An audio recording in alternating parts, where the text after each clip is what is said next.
Good morning, people. I am so sorry the lighting is terrible in my bathroom. It is Wednesday, November 11th, and I'm sorry I'm putting on makeup. It is actually like 12:35-ish at midnight, and we are scheduled for our induction at 2 a.m. today. So it's baby day. No, I'm not sitting on the toilet. I'm actually sitting in a chair because your girl gets winded just doing simple tasks these days. Nothing helps me anymore. I am officially 39 weeks, 1 day, and I'm having small little bouts of preeclampsia. So my doctor last week was like, we're just gonna induce next week, and next week is today. So lots been going on. I haven't really updated anyone about it.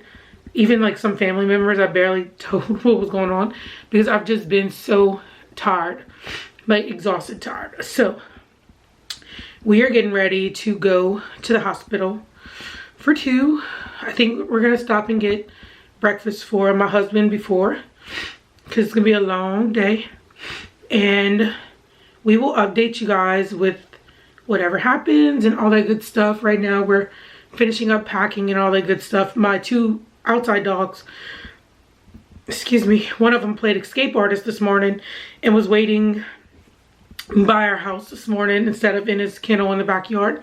So my husband's currently working on getting his stuff fixed before we leave, so that whoever comes to the house to feed them and stuff, they're not dealing with all that mess. Other than that, we just wait. So hopefully 11/11 is baby's birthday, baby boy's birthday. Hoping, praying that everything goes smoothly and that everything is good, and we will update you guys as we go along in this journey of birthing baby boy. So we'll see.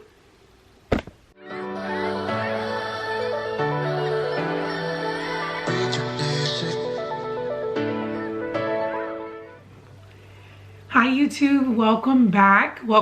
It's been a hot minute since I've updated you guys about what's going on with my life, and as you can see, a lot has changed in the last few months. I think the last time I spoke with you guys, it was in March or April when I gave my, well actually April, maybe early May, when I gave my first trimester recap and all that good stuff that went with it. And here I am with an almost 3-week-old. So just to kind of like bring you up to speed onto how we got to this point. Second trimester we spent in lockdown as well. Nothing real crazy happened during the second trimester. I felt great. I almost forgot that I was pregnant those days. Third trimester was a little bit slower than the second trimester, and I didn't have any complications until the very end, thus resulting in baby boy being born a week early. So I'm going to talk to you guys about my birth story because I'm a planner, and my biggest fear about getting pregnant was that I knew I couldn't control what was going on in pregnancy, and I had to learn to let go. Well, that is the realest thing I've learned. I had to completely learn how to let go and trust the process. So he's born, he's here, he's amazing, he's chunky, he's my everything. I was having growth scans probably starting at week 28 until I gave birth, because he was measuring a little bit, which isn't out of the ordinary. My husband and I are both big people, but I didn't have gestational diabetes or anything, so it was a little out of the ordinary that he was measuring as big as he was measuring. So yeah, buddy. So we had noticed around week 33, 34 that his head was ginormous, and that they didn't know if I could actually pass him during birth in the vaginal canal or not. So they were just trying to make sure that his head didn't get to the point where it was outrageous. By the time I gave birth, his head was measuring that of a 43-week gestation baby. So kind of big. But I started having blood pressure problems, I want to say around week 36 weeks. I was put on bed rest from work, which isn't fun when you're a teacher and you have a lot of work to do and not a lot of time to get it done as it is. And so it was a little overwhelming for me, to say the least. But I was on bed rest for 3 weeks, 4 weeks, 3 weeks. At my 38th week appointment, he noticed that every week I'd go in from week 36, wasn't progressing really, maybe a centimeter, maybe centimeter and a half tops, like nothing crazy outrageous. He would strip my membranes literally every single appointment, and towards the end I was going twice a week, so that was fun. You talking, Bubba? I think he's actually pooping, which is even more fun. He would strip my membranes, nothing. Then on a 38-week appointment, my blood pressure was out of control. And so he was like, you know what? You have one more appointment next week. Come to the 39-week appointment and we're going to schedule your induction. So my birthday is November 6th. On my November 6th appointment, which was actually 38 week and some change or whatever, he scheduled my induction for the following week, November 11th at 2 a.m. So go to my last appointment, November 10th, nothing changed. He said, see you tonight at the hospital, see you in the morning, blah, blah, blah, all that good stuff. So husband and I are like nervous wrecks. Like, we can't believe this is actually happening. We're actually going to have a kid. Like, how? Pregnancy flew by, it seemed like. So we go in, we're up at midnight getting ready. Cars packed, bags packed, everything's ready. We decide to go have like one little like late night snack because I know I can't eat once I go to the hospital. But my husband, like, he knows he can eat whatever he wants whenever he wanted. So we go have a little late date. We're at the hospital for 2 a.m. I literally recorded one snippet this entire experience. I had planned to vlog everything and all that good stuff. But like I said earlier, this labor and delivery, nothing went according to my plan. Nothing.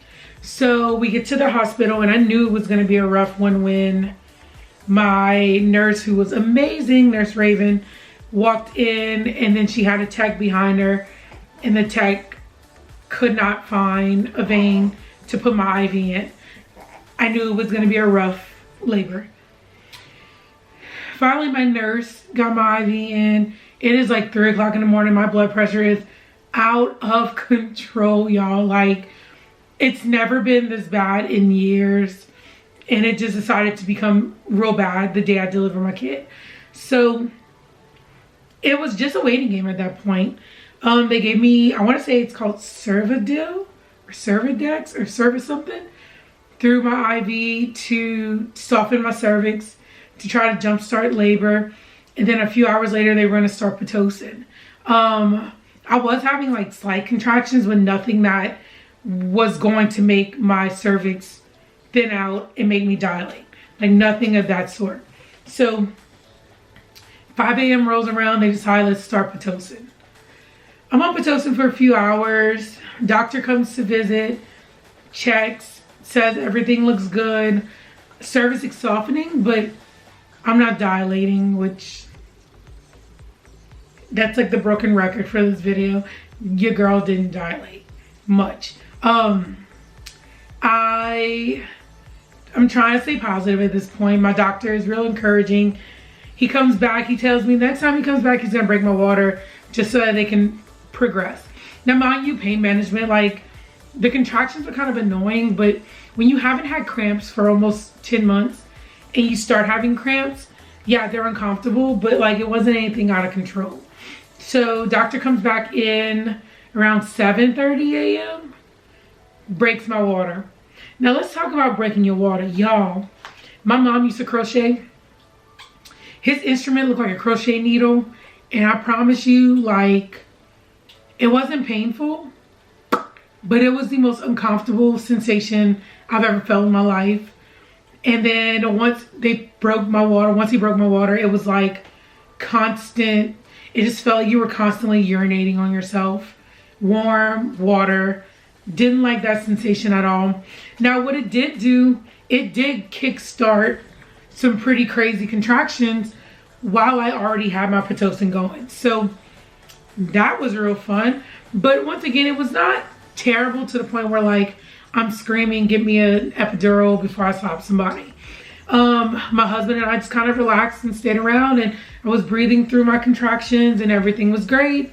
Doctor came back to check me around 9-ish,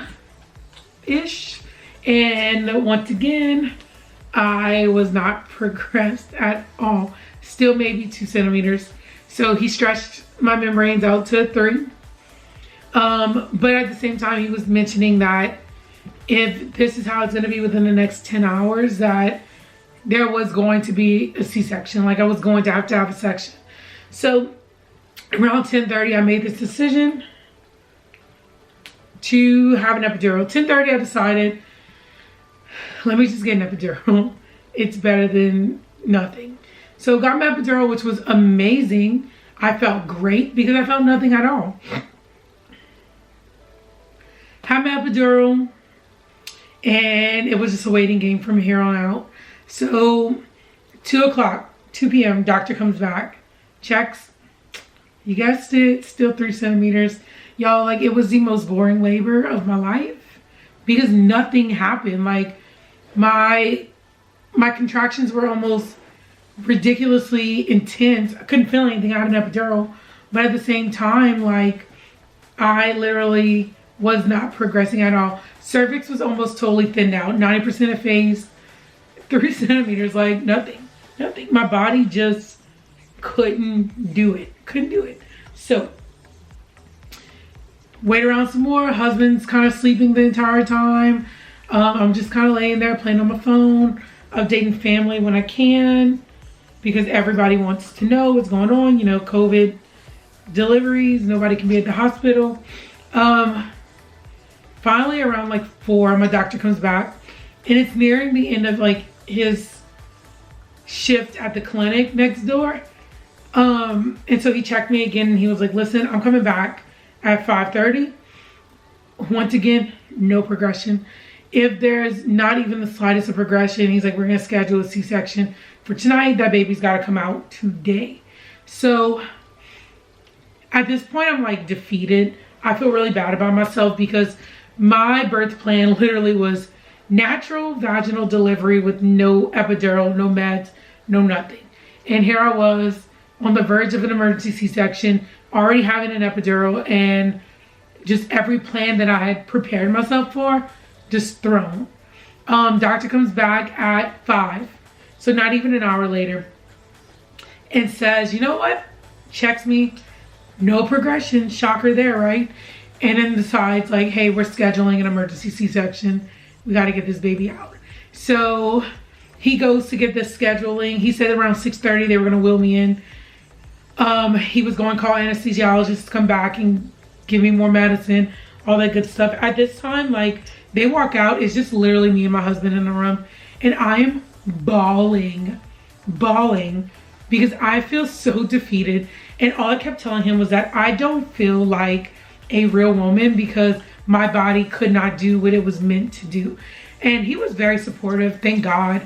He kind of told me like, you know, it's not your fault. We just need to think about what's best for our son and what's the easiest and safest way to get him out without him having any damage. And so that kind of calmed me down a little bit.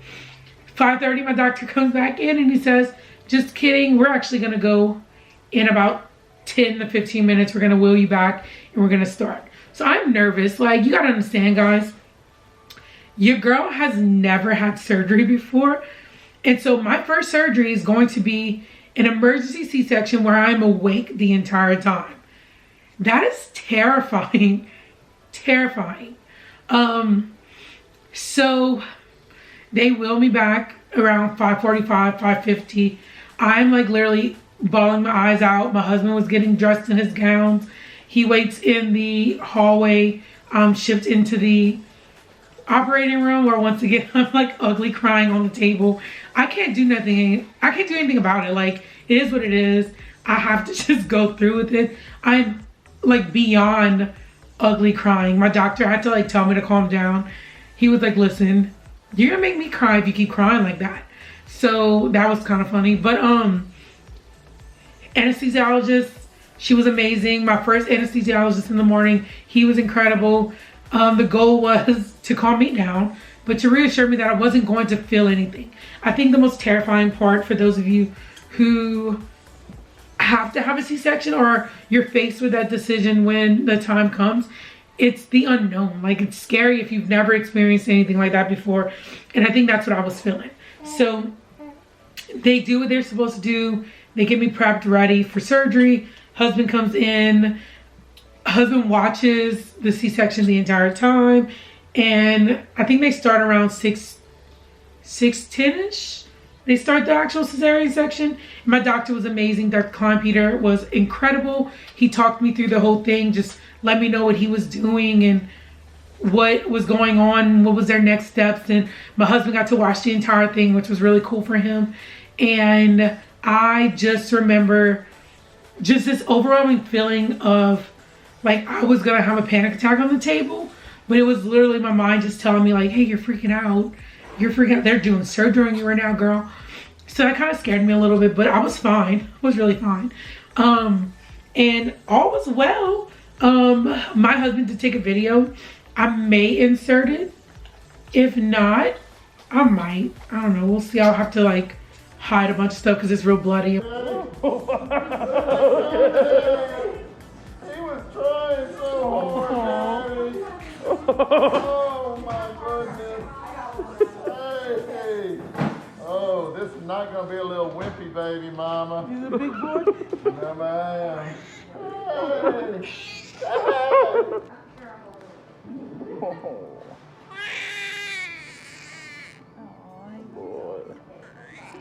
Well, 6:23 p.m. I heard the sweetest little cries in the whole entire world, and my 7-pound 10-ounce baby was born.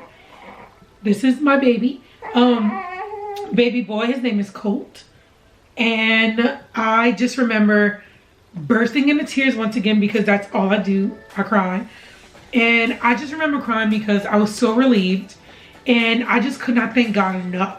And I'm like literally about to cry just thinking about it. We struggled 2 years, almost 2 years worth of infertility, not knowing whether or not we were going to ever have kids. So for me, this was the end of one of the hardest periods of my life, but was the beginning of something that I've looked forward to since I was a kid. And I knew that in my heart, God put me on earth to be a mom. So I'm crying. See, that's what these hormones will do to you. All I do is cry. But because I'm sentimental. So he was born. Everything was good. Doctor laughed because there was a reason why I wasn't dilating. He was literally caught in my pelvic bone. So word of the wise, if your doctor says your baby has a ginormous head, but he's still being optimistic about you vaginally delivering, just know that there's a chance that you won't vaginally deliver. He was born perfect. He does have 6 fingers on each hand, which is funny because my twin sister actually was born with 2 extra pinkies, just like my kid. So when my doctor was like, who has the extra digits in the family? I just remember laying on the operating table and I said, Jenny, my sister Jenny. So that was funny. But it was kind of a blur after he was born. Everything happened so fast that I think I was upset with not being able to process the fact that I had to have an emergency C-section. I kind of mourned the fact that I couldn't deliver the way I wanted to deliver, and I felt real foolish afterwards thinking that way, but it's okay to feel that way. It's okay. I just remember them bringing me back to the labor and delivery room for a couple, like an hour or two. And I just remember everyone, like nurses and doctors, coming in and out and telling me things and showing me how to breastfeed and changing diapers and this and that. But I was so out of it with medication that honestly, I don't remember anything that happened in the labor and delivery room after we went back. About 2 hours after I delivered Colt, my little sleepy man, they wheeled me into the postpartum room where my husband kind of got to do that magic hour. Well, he did magic. He did skin to skin with our child in the labor and delivery room. But I was so out of it that like I couldn't even hold my arms up, y'all. It was a hot mess. But I just remember them feeding me a sandwich, and that was the best sandwich I've ever eaten in my life because I had not eaten since midnight. So it was just kind of a journey from there. So his labor and delivery went totally unexpected. I had planned to vlog the whole thing, but I knew from that first hiccup with them blowing a vein out and it was like a bloody mess. I was like, yeah, I'm not gonna be able to vlog this. This is gonna be a hot mess. But we stayed in the hospital for 2 days. Had some issues with milk production. That's a whole nother story for another day. Brought him home. He was born Wednesday, November 11th, which it kind of like, you see full circle. Like my wish and my dreams my entire life was to be a mom, and my wish came true on 11/11, so that was really cool. We got to go home that Friday. Brought him home, and we have just been in newborn bliss since. Postpartum has been going well. Thankfully, not experiencing any baby blues. I do have a little bit of postpartum anxiety, which I'm taking care of, so it's okay to reach out to people if you feel that way. I gained 1 pound when I was pregnant, y'all. Since he was born, I've lost about 30 pounds, so weight loss has been real good since I've given birth, but I don't think I've slept in a while, but it's okay. We're still learning each other.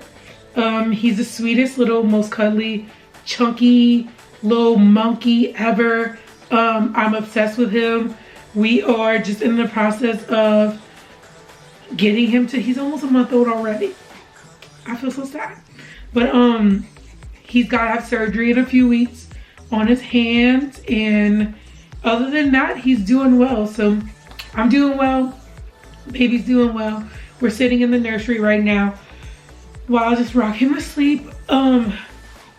He's gaining weight, he's healthy, he's happy, all that good stuff. I could not be any more blessed. I am just real thankful for all my friends and my family members, and just anyone who sent love and prayers during our pregnancy.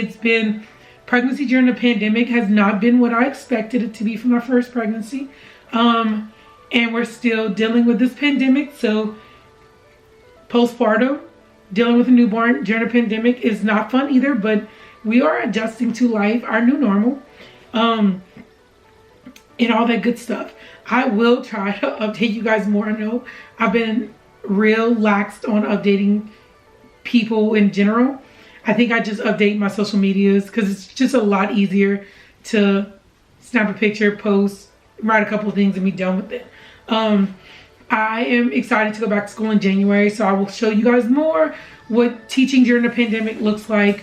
I didn't have that much energy in August when we started, being in my 7th month of pregnancy. I just had no energy, but I'm excited to share with you guys my career. I'm excited to share with you all the fun stuff to come with the baby and all the good stuff. So just kind of stay tuned, and we will do this journey together. I am open for any and all advice because motherhood, it takes a village. Y'all, it really takes a village to raise these little gremlins. So I'm up for any and all types of advice. Be kind though to each other and to me. Show grace. You know, not everyone's gonna have the same parenting style, but you never know. So I will see you guys when I see you again. Lord knows when that's gonna be. Could be another video in a week. It could be another 4 months. You never know. So I will see you guys later. Bye from me and my little Colty poo. Bye.